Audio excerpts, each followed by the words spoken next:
I first got to know about meditation when I was actually around 13 or 14, I guess. I might have stumbled upon some books, some reading channels I used to watch at the time. But the thing is, I actually never implemented meditation in my life. Just recently, after careful thinking, I can say I had no desire to meditate.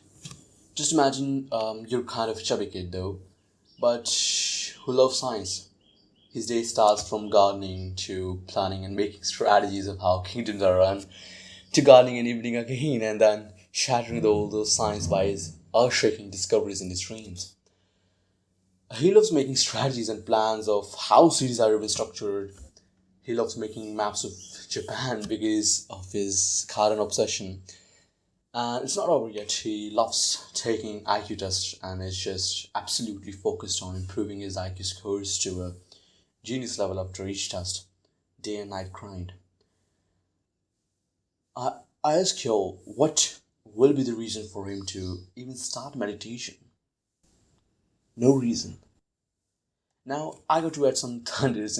So sadly, I ended down going a bad path of bad habits once I discovered social media. Now, I can't even imagine how bad it got. What I just turned into a weak person in the end of the lockdown, totally down bad, simp, no productivity as a whole, honestly. And meditation saved me. Now, there's kind of a thread between the state of awareness and the state of mindfulness, particularly. With every breath, you move to and fro from being aware to being mindful. But there is no mindful without being aware, yet there is awareness without mindfulness. So broadly speaking, let's say there is a ladder that just takes you to the clouds, and awareness is the last step, which is half visible and it's half inside the midst of the clouds. Now, these clouds are particularly mindfulness. Now, you understand that these two states are very interconnected, and even to say that they exist proportionally. Now, math time. So basically, let's say fz is equal to mindfulness, where z belongs to x and anonymous y. X is particularly the awareness here. Now you understand the maths, guys. So actually keep a note on anonymous y here. So now, particularly, all philosophers might have self-awareness, and they perhaps would have recognized that this fuels their creative outburst. For example, our Marcus Aurelius emphasized upon the state of mind, and especially an aware mind, to be the key for life. Therefore, he has even said a lot about core virtues of life being control over thoughts and emotions, and the end goal of mind's wandering to be inner peace. A lot is similar to our Vivekananda. As a young boy, he came to see a very peculiar sight, perhaps. Now, he actually witnessed a group of sheep grazing peacefully in a field led by a lion. Now, let's say this exists. This is one of the very profound examples of human potential. Vivekanand realized that within everyone, me, you, and your crush, lies lion's inherent features, that is strength and the capability of leading a life of purpose. She also had a purpose, my friend. All of these stories and historical figures help us understand that only and only by a state of awareness we can build a character worth talking for centuries. Now, even I was actually researching about the history of meditation, and after thinking, I can say that India has actually developed a leverage to mindfulness, which was the meditation. Now, jap, which is repetition of mantras, and dhyan, which is the deep contemplation, are majorly the base of meditation as we know. And with time, they spread to China by Taoist and Confucian philosophers, and even to Japan in Zen Buddhism. It took the form of Zazen meditation, which involves sitting in focused awareness and transcending the dualistic thinking. Now, so it's particularly leverage. Though in West, philosophers emphasized on the basics, they still emphasized on that, which was rational inquiry, ethical principles, and the pursuit of knowledge.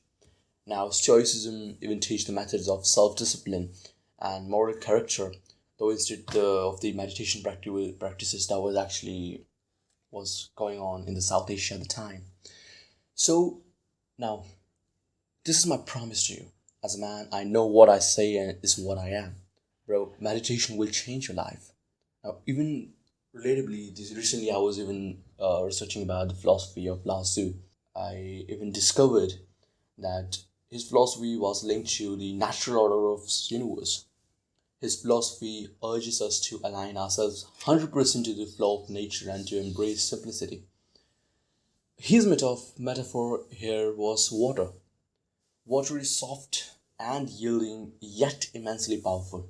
This is extremely the basics of what mindfulness generally offer you.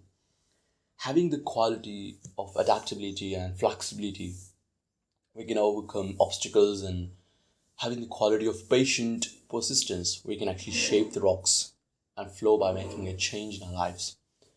All of these philosophies that I'm actually sharing with you has created a very fine base to our pursuit of truth about meditation. Today, in a generation of harmful media, somewhat estrogenic and chemically made items which we have to use in our lives, I have to stress it, makes it even harder to get the meditation and particularly the mindfulness state by a path of self awareness, which I discussed for the later example. All the estrogenic foods we are consuming, the chemically grown vegetables, the marketed processed shit we are being sold, and the chemically added water we are drinking, do you really think that this is going to help you attain the peace of mind? Understand, body plus mental capacity leads to peace. It leads to self-contemplation and then awareness. And I haven't even said about the technological intervention we have been facing. Just the health and the diet measures. So it's pretty bad.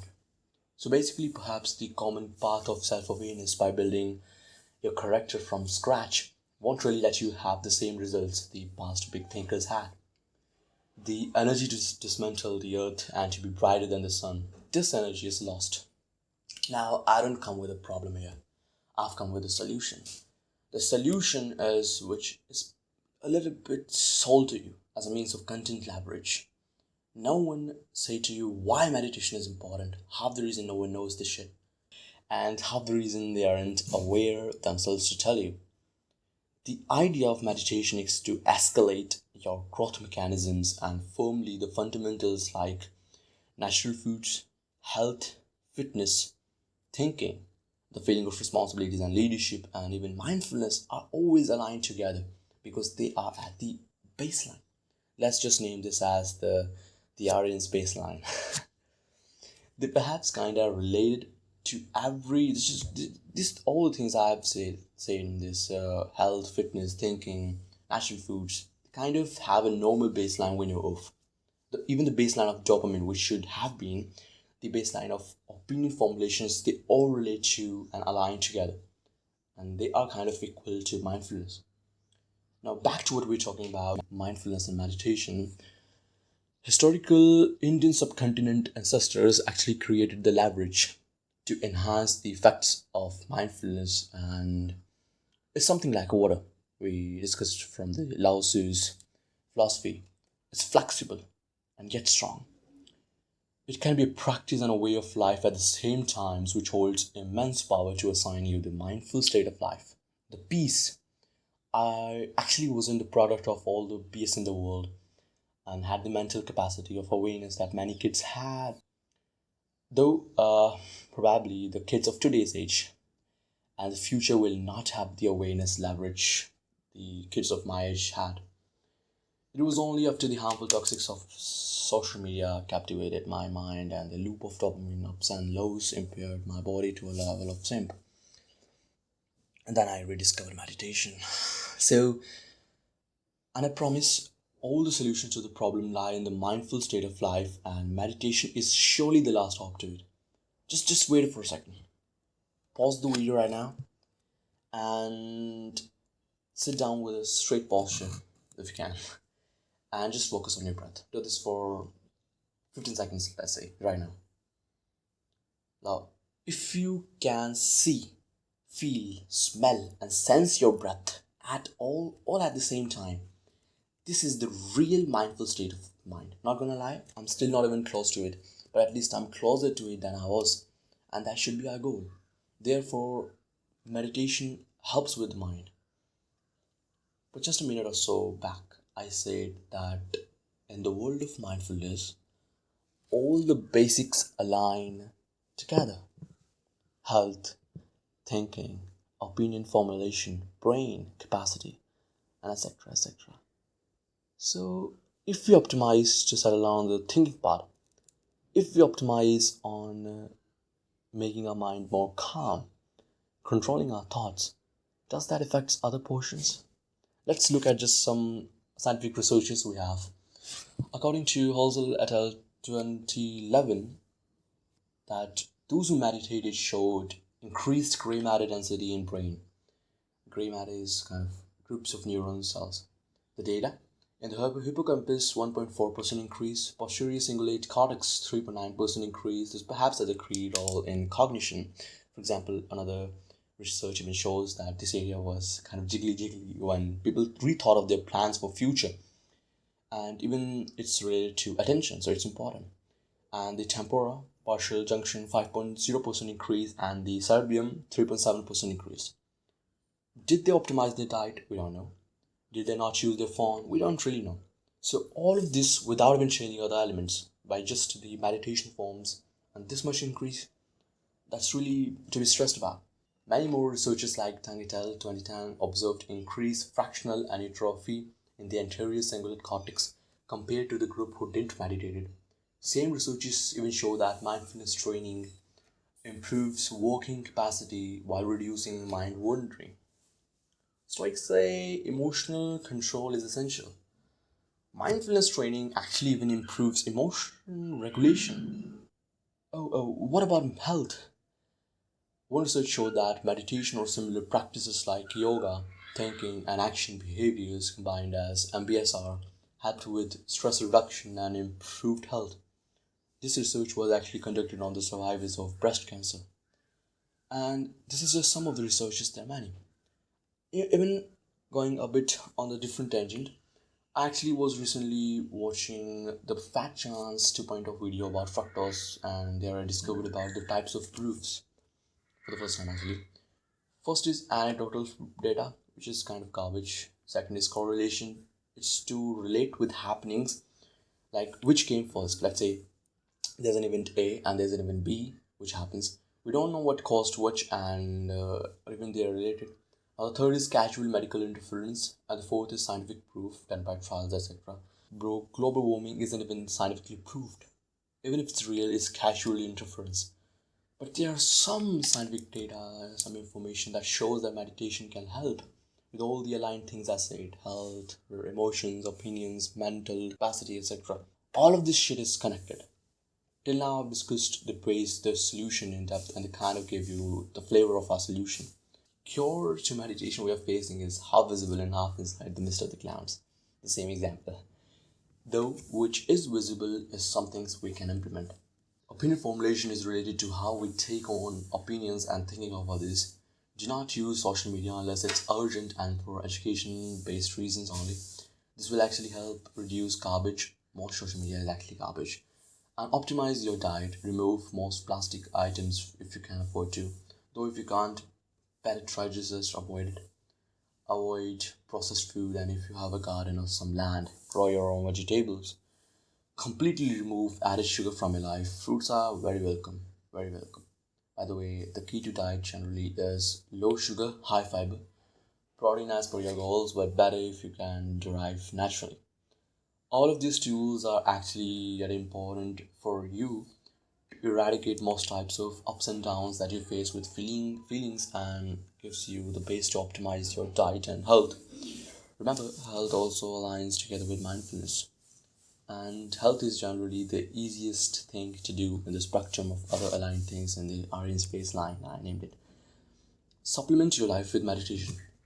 Now, for the beginners, start with 5 minutes of meditation at morning. You better not have used your phone before. Gradually increase it to 10 or then 15. Days you feel foggy, do more. Now, how to meditate? First of all, sit down and close your eyes. Start with focused breath. Like just focus on your breath and breathe alone. You got carried away? Get back on your breath. Now, particularly the start of meditation is this simple, and all the hypothesis, all the information we discussed was so big. But to actually make you understand why to do meditation was the essential part of it. People just can tell you that this is how you meditate or something like that. But without understanding how things are related, you're not really gonna optimize the other portions of the life. The thing I've told you should not be a task. If it is, then it will take some brain power, but you need to actually change your mental model for these things. Quite honestly, you will feel they are natural gradually. It will just take some time. So this was the hypothesis and the conclusion of how meditation might change your life or will change your life. And I actually discussed about how things are related. So thank you for watching. See you soon.